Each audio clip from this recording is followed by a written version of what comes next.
Alright, so I guess I fooled a bunch of people yesterday when I put up that video of the Heston Baylor bill hook deal. No, I'm not done with the 7410 videos. I know a lot of people were concerned that I wasn't going to post anymore as to some of the comments. God, my eyes are red. Anyway, what I'm going to do is I'm going to fast forward through a large chunk of this rebuild because there's nothing new and exciting to deal with, and I will commentary through it so that you can understand what I'm doing at the time that I'm doing, and hopefully I can read some questions while I'm doing this. Okay, so here's what's going to happen now. I'm going to read comments on the last video, the in-frame, not the Heston Baylor one. Just read some comments on the in-frame, rebuild as we go along here. So William is here with me. He's probably going to cry a little bit here and there because he is hungry, and I just haven't gotten around to getting that. Well, his mother has some milk for him, but anyways, Smoothbore, in another video you mentioned the 7410 rebuild didn't garner much interest. I would submit that there wasn't much to hold anyone's interest. In your previous engine rebuilds, there was a lot of practical, informative content. I'm sure it gets boring rehashing jobs that are familiar to you, but to the audience has a different perspective. Okay, so my response to that is why channels die. You get a captive audience that wants to see engine rebuild, and there's just a few of you that want to, because let's face it, gearheads in the United States and around the world are dead. They have been swapped over by computers and other things, and people are just sick and tired of it. So that's why I try to keep a variety of different things, from engine rebuilds to making hay to whatever it is. So anyway, have the boys take the gloves off so they're not doing dentistry and learned what it's like to get dirty. It's good for you. Dirty is good for you. Builds character. Good job, fellas. Good video. Okay, so Tractor Man TP. The reason we wear gloves is because there are millions and millions of people that die from cancer every year due to carcinogenics. And oil and grease are carcinogenics. They absorb through your skin, and they lodge and malform cells, abnormal cells, form abnormal smells, and that will cause cancer. I don't want cancer. I don't want my boys to have cancer. I watched my sister die of cancer. So that box of gloves that costs like $14 every time I buy it is money well spent over chemotherapy. So anyway, nice job. So how's the little one? Well, I'm holding him here and he's quiet. Use plus 50 oil? No. I believe you're going to see what I use in the end of this video. And I explain a little bit of it, and I do use Lucas engine oil stabilizer also. Alright, love watching your videos, not just because of the tractors, but because of teaching the boys how to be men, teaching them not to sit around and depend on their parents to hand them everything. You're an awesome father. Hope everyone is doing great. Well, thank you for those compliments. I try. That's all a father can do, is try. I've had my rocky road with my older children, and hopefully I don't have a rocky road with my little William here. But thanks for the compliment. Did I use new head bolts? No, I actually did not. I used new rod bolts, but I did not use new head bolts. The reason I didn't use head bolts is because they really weren't torqued that hard, and you know what? I have reused head bolts all my life. I have never broken head bolts, but I have put new head bolts in the 4430 and had those break with brand new head bolts. So I think that's kind of a myth. I'm not 100% sure, but in my experience, it's not necessary on low horsepower engines. Anyways, that's okay. So it's time for real-time commentary here. The tractor. I don't know what in the hell I've said previous to this, but we're ready to go. Grant's bringing a little bit of water. We got some. It was full of water. Tim had put some full-on antifreeze in there, 100% gallon, and we weren't quite where we needed to be, but we're pretty friggin' close now. Let's say minimum. Tell me when that gets to that minimum level. You're already past the minimum. Oh, Now it's at the max. Where's max? Right there. Okay, cool. Oh, we're done with Max. Here's this, put the lid on there. It's gonna burp and settle. So anyways, I probably talked about this 1,000 times already, but this tractor was getting tired before we attempted to start it, which I'm pretty confident. We've already pumped fuel through it and checked that, but we pumped fuel through it. So here's the ones that had broken rings in it. Well, this one didn't have a broken ring in it. You can see where the gas, just from wear, was starting to go through. This one here was a broken ring one. And you can see it was just blowing past, all the way around, mostly on this side. Starting to eat, was starting to eat the top of the piston, filling it up with carbon, just making a mess out of it. Here's another one that's really bad, even though the ring isn't broken on this one. And I know some people were saying, oh, you don't know what a broken ring looks like in a tractor. Well, you see this? You see the shiny end on that, and then the black from that?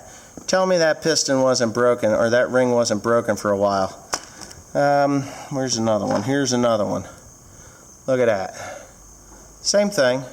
Broke off. It wasn't from starting fluid, you smart asses, either. It was just from life. 16,000 hours, that's what'll do it to it. Now, I had Grant pick up the main bearings here off the ground. Now, this is the main thrust. These are really easy to tell if you've had some serious engine issues with them. You know, if there's something wrong with your crankshaft or anything. And there's literally nothing. A little bit of normal wear on that. They are very tight. The tolerances in this motor are tighter than any 466, 404 that I had ever done. What's the matter? Oh, that's alright. We don't care. Anyway, so these are the main bearings. Absolutely perfect. Almost like I could have just said fuck it and not replace the main bearings. But I'm not that way. I figured I had it apart, I might as well do it and do it correctly. So I did. What kind of oil did I use in this tractor? Well, over the years I've used several different kinds. For many years I ran Valvoline Blue 540. But I never thought it always, I don't know, I never thought it was great. For the amount of money that I put into it, Valvoline Blue 540 is like a fleet synthetic. I ran that. Went with a Rotella T5, I think. Rotella T, that was a synthetic that I put in, a semi-synthetic blend that I put into that. And then over the last several years, I've been using Schaefer's synthetic blends, Schaefer's 700. So that's the oils that I use in this tractor. Don't buy cheap oil. You buy cheap oil, you're going to have big problems. Cheap oil only costs you in the end. So anyways, me and Tim, we've got salad oil in there. This is Schaefer's 1540 synthetic blend. I had a leak there, didn't know about it, and that's what was causing all of this, all that wear, all that oil and stuff leaking out of it. It's on the frame. I am not going to put the hood or anything on today until this tractor is pressure washed. So when we pull it out of here, we're going to pressure wash underneath the engine and get that compartment all cleaned up. Obviously, we have to put the front tires back on. The only reason we took them off was for space. We needed room. Right, Tim? Yeah. Okay, so I'm going to go ahead and put this on the engine stand. We have already ran the starter to pump oil up through the journals and the galleries, or galleys as I call them, and piss people off. There's oil. We ran it, we spun it over for a solid 30 seconds or so to run some oil up in there. Plus I bled the injector pump, so all the way up to the injector tips. It was trying to fire with a little bit of diesel fuel in there. Until I tighten it up, so I'm pretty sure she's just gonna kick right off and run like a champ. So without further ado, Grant, I guess you get the honors today. Fire it up.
So she's running.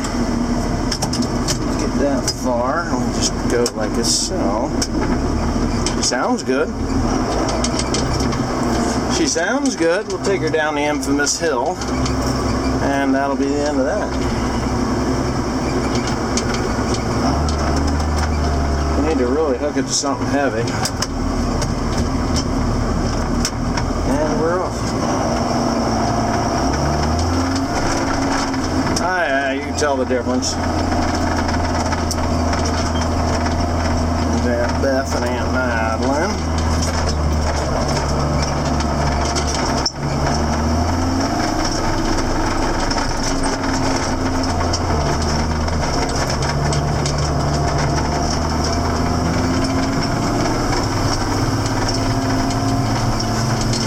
She's burning pretty clean.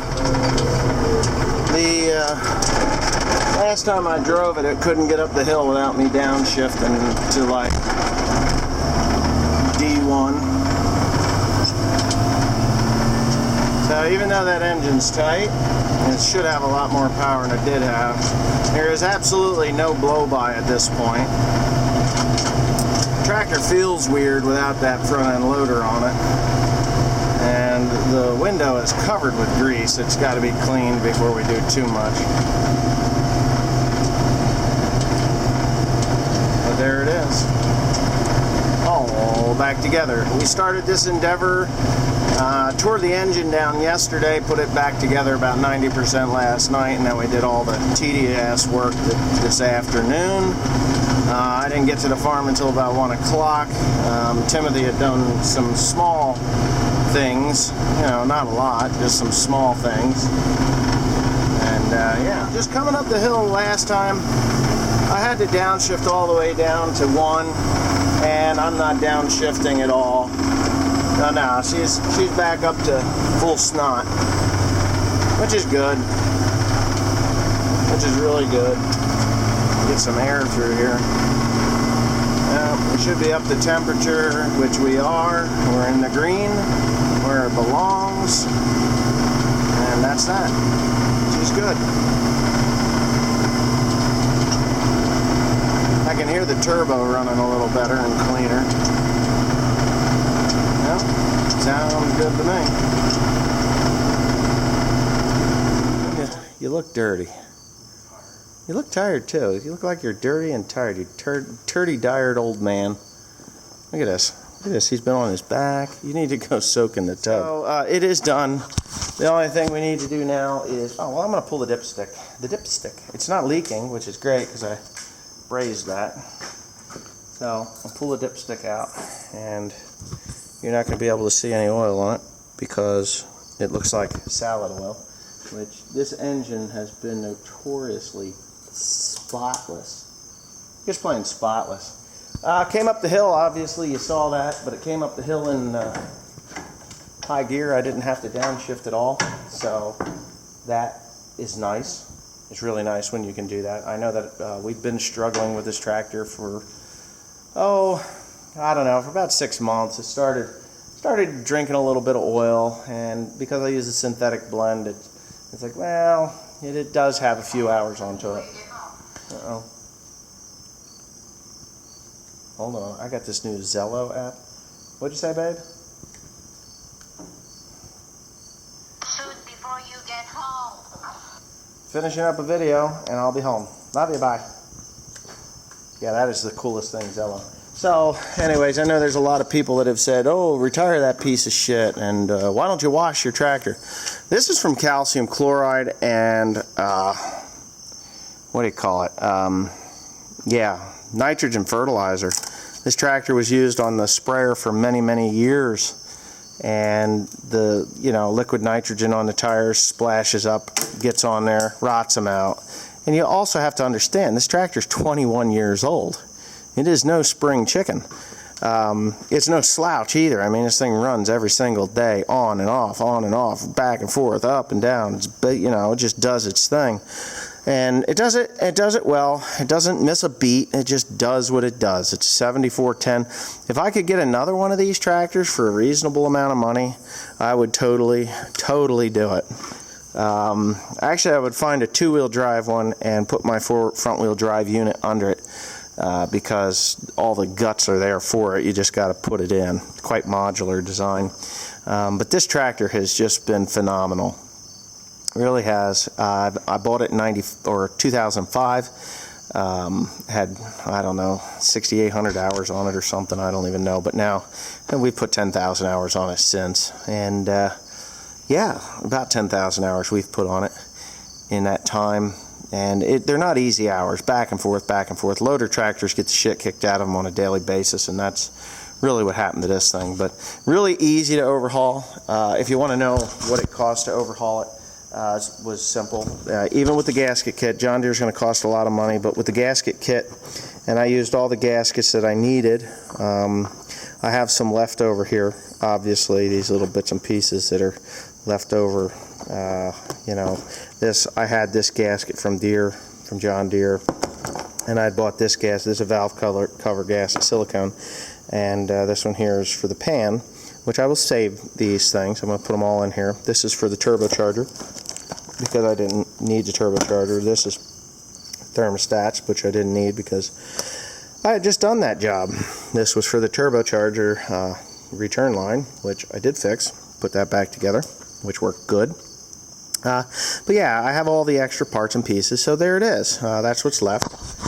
And I'm very happy with the way it turned out. It doesn't smoke, seems to have plenty of power, blah, blah, blah. I'm being redundant now. And now it's off to do another you know, 5-10 years of hard labor, hopefully. If not, you know what, is what it is. $1,535 for the kit.